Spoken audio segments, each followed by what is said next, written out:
So thank you so much to the League of Women Voters for even inviting me here in the first place, and to all of you who came out on a Tuesday night to spend your evening with us. I truly appreciate that. As you all heard, my name is Jamie Schatzman, and I'm running to keep my seat on the Willoughby Eastlake Board of Education.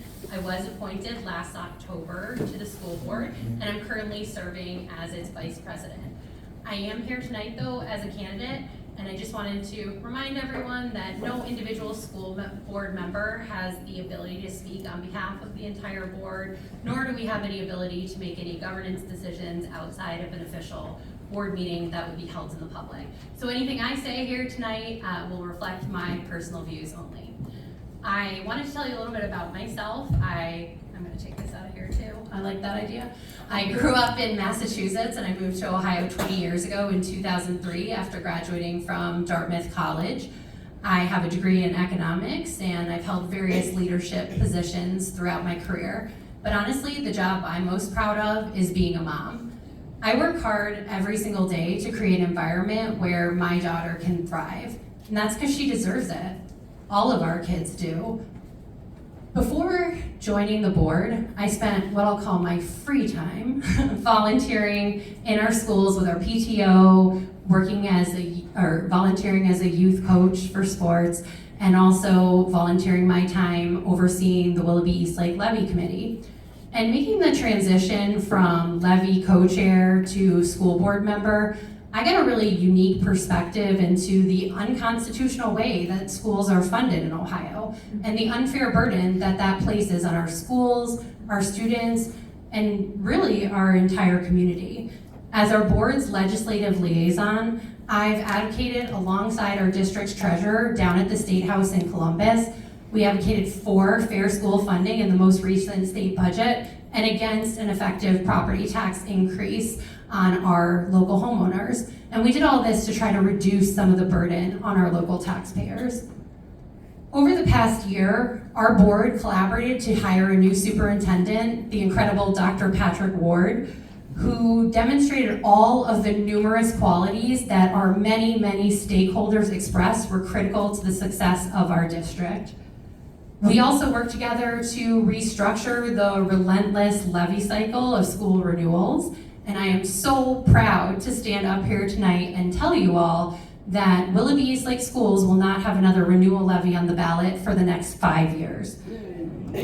As the elected officials responsible for public education, we always have to ask ourselves, what's best for our kids? And our kids deserve schools where parents, teachers, and administrators collaborate to make sure they reach their full academic potential. They deserve schools that are safe, where they feel safe and actually are safe to learn and grow. And they deserve schools that are fairly funded and fiscally responsible. Although we've made significant progress in a short amount of time, our board is just getting started. And that's why I'm asking you to vote for me on November 7th. I'm pleased for the opportunity to earn your vote. I appreciate it so much.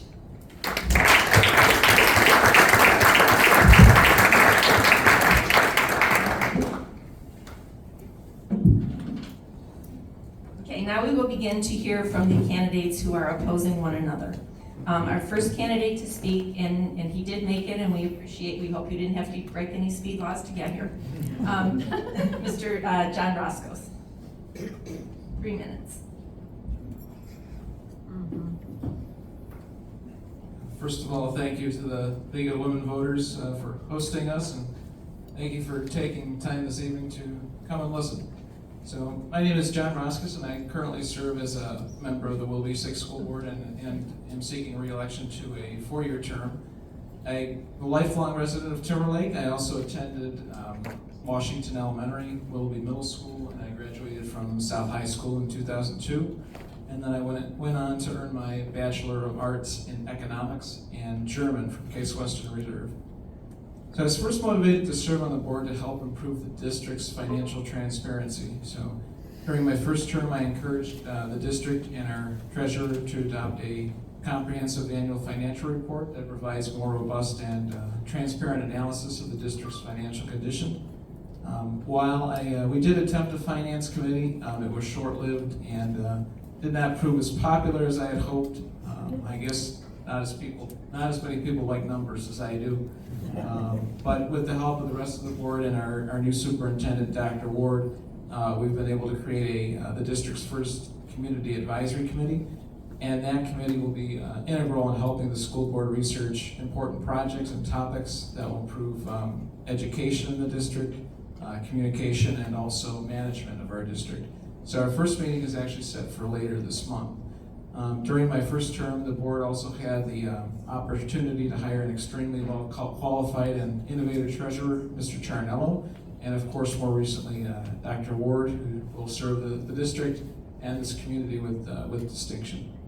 Additionally, the board, with the eventual approval of our district's voters, we were able to restructure some of our complex levy cycle by combining 2 of our 5-year renewal levies into a 10-year levy. And as Jamie said, this will keep us off the ballot until 2028. I also have been a supporter of maintaining and improving high-quality mental health services in the district. If I am reelected, I would like to focus on the following areas. We still need to do more work to improve the district's transparency and accessibility. So I'd like to continue to increase community engagement. We have had a series of coffee talks, and we need to provide some more opportunities for taxpayers to access our financial information in an easy to understand and digestible format. We also need to do more work on fiscal sustainability. We need to continue ensuring responsible spending of our district's resources. We must continue to advocate for fair funding from the state, and we need to seek additional ways to restructure the levy cycle and explore some other funding sources. And this may be a partial income tax to replace some of our property tax levies, and we will need to do further research on some other items. We will need to continue expanding learning opportunities throughout our district. We should work towards supplementing our project-based learning offerings and apply some of the successful programming from our School of Innovation in all of our schools. I thank you for your time and ask for your support on November 7th. Thank you.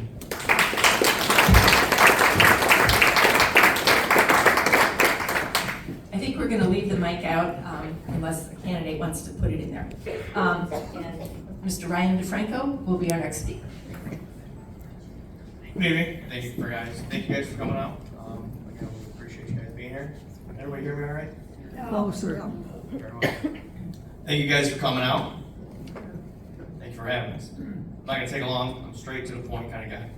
Abraham Lincoln once said, the best way to predict the future, to predict your future, is to create it. My name is Ryan DeFranco. I'm a husband to my beautiful wife, Jody, father to 3 daughters, 2 more on the way. Marine Corps veteran with 2 combat deployments to Afghanistan, and North High graduate, 2008. Thank you. Thank you all for allowing me here to speak tonight. I'm running for the Board of Education to help create a future for 7,200 plus children within our communities. There's 7 municipalities within our district. I will keep politics out of schools while bringing more vocational opportunities to our schools. Our schools have had an empty concrete slab for 4 years. We've built a great foundation with no growth. Come November, we can change that with your vote. With that, we need strong leaders next to strong superintendent, Dr. Ward, and the willingness to make, excuse me, and good leaders that are able and willing to make the hard decisions. In November, vote for Ryan DeFranco and Denise Verdi. Thank you.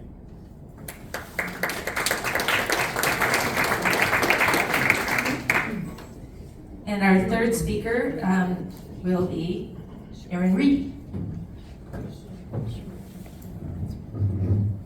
All right, thank you and welcome. Thank you to the League of Women's Voters and Breckenridge for hosting this tonight. I'll try to keep this into 3 minutes. So I grew up in Fremont, Ohio, on a small farm community. My mom was a bus driver for Fremont Public Schools while she was attending nursing school, and I was heavily involved in our church. At one time I thought about going to Grace Community College in Winona Lake, Indiana to become a youth minister. Instead, I went into the United States Marine Corps. I served 6 years in the Marine Corps, 4 infantry, 2 military police, and I served over in Operation Desert Storm, pretty much right out of boot camp. After I got done with my tour in the Marine Corps, I went to the U.S. Army as a gunner on an Abrams tank, and we were sent over to Iraq for Operation Iraqi Freedom, where our tanks were too big. So they made us infantrymen, and myself and 3 other guys got sent to a really quick crash course as snipers.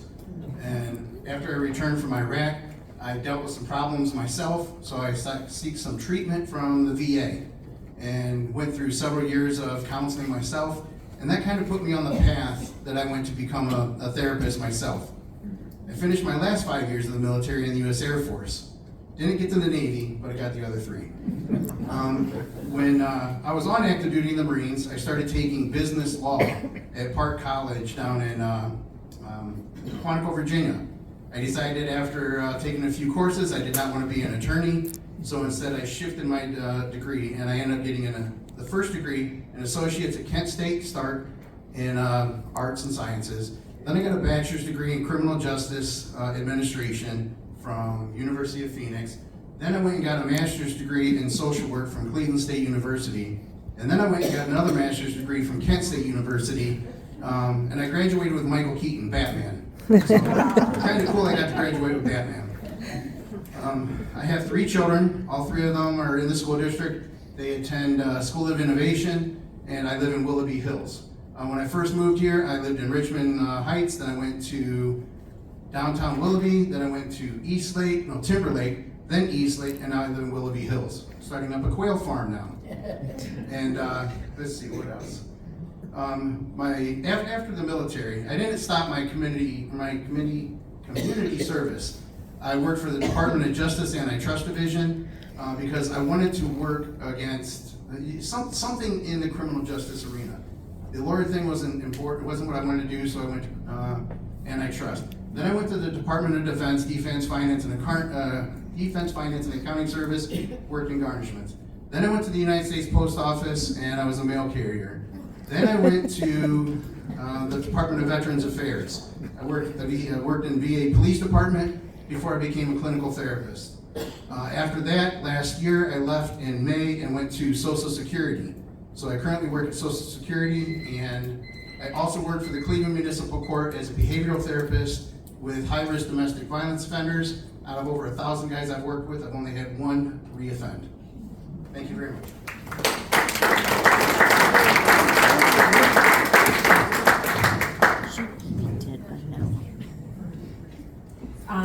And our final speaker for her first 3 minutes is Denise Verdi. Wow, my life is pretty boring after that speech. This is really amazing to have come here with the packed house. And we all so much appreciate this venue that we could come and have you get to know us. I'm Denise Verdi. That's my first marriage by youth name. My maiden name is Noda. I grew up on Stevens Boulevard in Eastlake. North High was literally in my backyard and was often my playground. We moved to Timberlake when I was in 6th grade. I attended Longfellow, Washington, and Kennedy Junior High. I graduated from Eastlake North in 1979, and part of my schooling was a 2-year technical program, clerk stenography, and I attended Willoughby Tech in my senior year for that as well. I chose that option because I was from a single parent home and could not afford college. And I wanted to obtain a skill to be able to make a living when I graduated. I was very involved in several activities throughout, and I had a fantastic experience in the Willoughby Eastlake schools. From this point, I'm still attending the School of Hard Knocks.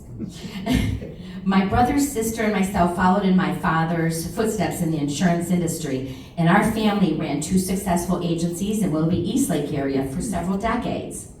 I'm currently now in the energy industry and have been for over 8 years. I've been a faith-filled, active Christian since I was a junior in high school, and that has given me a solid moral compass that has led and guided me throughout my entire life. I returned to this area in 2004.